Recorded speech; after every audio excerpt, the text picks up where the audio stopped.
પ્રાકૃતિક ખેતીમાં મેં આ ઘર પૂરતા બટેટાનું વાવેતર કર્યું છે.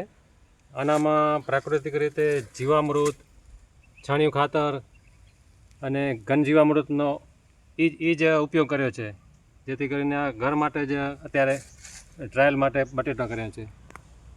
બટેટાની અત્યારે આ તો સાદી જ વેરાયટી કરી છે, જે રેગ્યુલર દુકાનોમાં વેચાય છે એ જ છે. કોઈ વેફરના કે જે અલગ આવે છે એ નથી. આ ઘર માટે જ ઉપયોગ માટે જ વાવ્યા છે. ગયા વર્ષે પણ ઘર જેટલા વાવ્યા હતા અને આ વર્ષે ફરી વાવ્યા છે.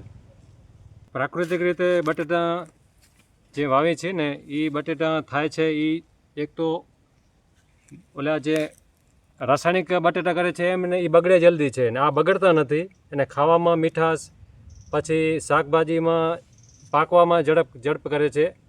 અને મેં ગયા વર્ષે પણ વાવ્યા હતા. એ લગભગ 8 મહિના સુધી ખુલ્લે હવામાં મૂક્યા તો ખરાબ નહોતા થયા. બાકી દુકાનવાળા લઈ છીએ એ તો થોડા ટાઈમમાં જ ખરાબ થઈ જાય છે. બટેટામાં રોગ જીવાતમાં બીજી તો ખાસ કોઈ આવતી નથી, પણ જ્યારે જીવાતમાં એક વ્હાઇટ ફ્લાય એટલે સફેદ મચ્છરી કહે છે ને એ જ આવે છે.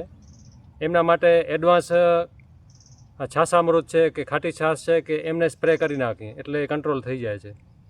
બટેટામાં જે સફેદ મચ્છરી આવે છે એમના માટે જે છાસામૃતનો અથવા ગૌકૃપા અમૃતમનો ઉપયોગ કરી એમનું પ્રમાણ 16 લીટરનો પંપ આવે એમાં 2.5 લીટરથી 3 લીટર નાખીએ એટલે એ બધું કંટ્રોલ થઈ જાય છે. બટેટામાં અથવા બીજા પાકમાં પ્રાકૃતિક રીતે ખેતીમાં એક તો દવાનો ખર્ચ ઓછો આવે છે અને બીજું રાસાયણિક ખાતરનો તો બિલકુલ આવતો જ નથી. એટલે પ્રાકૃતિક ખેતી આમ જોઈએ તો એડવાન્સ જો આપણે ટ્રીટમેન્ટ કરતા હોઈએ તો સસ્તી પડે છે. એડવાન્સ ટ્રીટમેન્ટમાં છાસામૃત છે, ગૌકૃપા અમૃતમ છે, પછી 10 પરણી અર્ક છે, એનો આપણે ઉપયોગ જો ચાલુ રાખીએ તો આપણે ખેતીમાં ખર્ચ બહુ ઓછો આવે છે. કરતા હોય તો ખર્ચ બિલકુલ નથી આવતો.